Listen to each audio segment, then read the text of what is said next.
সরকার আবার লকডাউন চালু করলো নাকি? রাস্তায় তো একটা মানুষও দেখতে পাচ্ছিনি।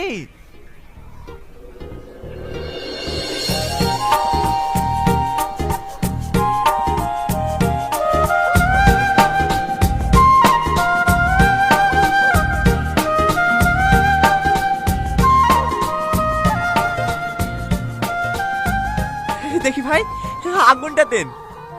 মাছ ধরতে পুকুরে নেমেছি, আমাদের কাছে আগুন থাকে? একটু আগে বিড়ি খাইছিলেন যে? ওই রাস্তা দিয়ে গুলাম চাচা ছিল, তো আশাতেই ধরে নিছি।